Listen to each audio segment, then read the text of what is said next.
May the Lord grant us his peace and humility of heart. Amen. Mother Clare began, Lord, please forgive me. What is on your heart for us tonight? Meek and humble of heart, that is my wish for you and all the souls on this my holy mountain. You have now heard and seen the terrible traps set for those servants of mine who love luxury and consider it their portion to have. Would that they be satisfied with the leper's portion.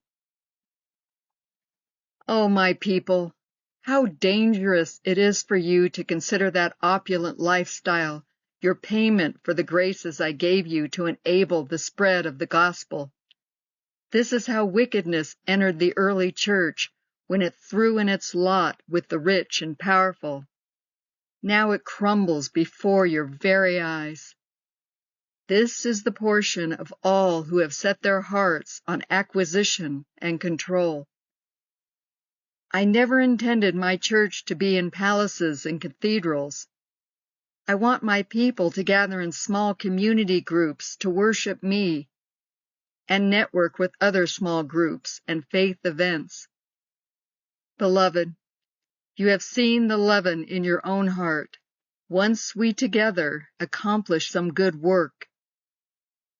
You are all too ready to stand up and receive a standing ovation, when you should disappear, leaving only my image behind. It is the same with all who make an impact. They reason, finally, I have made an impact. Finally, I have proven my worth. Finally, I will be respected and honored.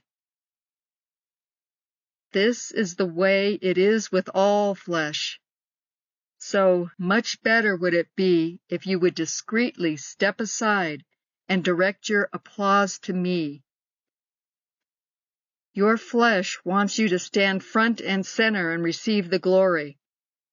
Oh, how empty this manner of thinking is.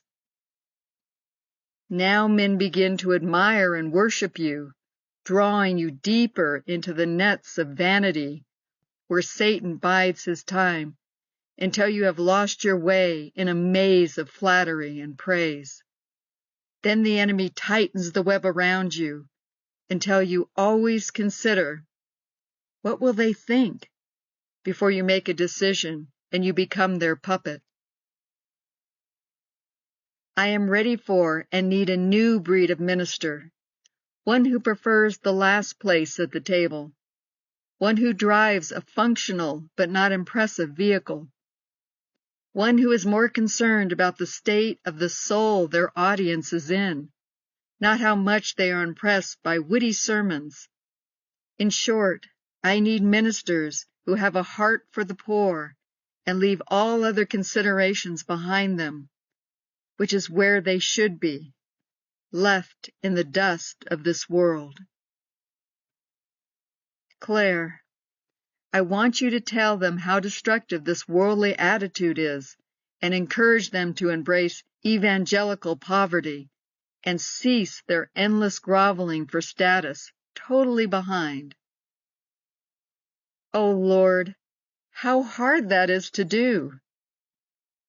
You can go along being aware of the sin and still slip up and fall because you wanted to be recognized as a rank above the common man. And how did I handle myself? What prestigious positions I held? Who my clients were? The whole elite rap sheet did I illustrate by my life? My illustrious past and future ambitions? My people, you have it all twisted up and inside out. I came to heal, save, and rescue mankind from their sins, not set a new religious standard in a Vatican owning properties and priceless antiquities all over the world, orchestrating wars and plundering the poor, and even controlling where they can be buried if they were current on their tithes and offerings. This is why the abomination of what was once my church is crumbling in ruins, and evangelicals and so-called non-denominational churches around the world are being exposed for their greed and wicked worldly ways, feeding off the little ones who plow the ground, plant the seed, harvest the fruit of their labors, and then give the proceeds to men who live like kings, but stink of hellfire and brimstone, their ultimate destination.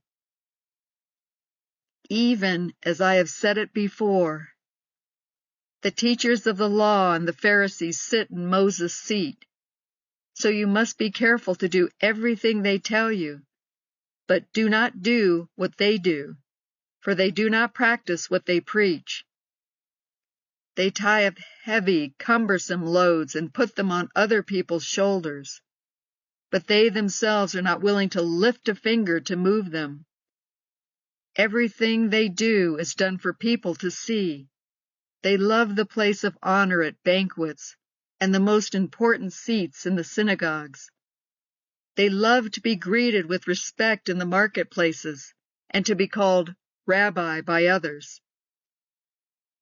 The greatest among you will be your servant, for those who exalt themselves will be humbled, and those who humble themselves will be exalted. Woe to you, teachers of the law and Pharisees, you hypocrites! You shut the door of the kingdom of heaven in people's faces. You yourselves do not enter, nor will you let those enter who are trying to.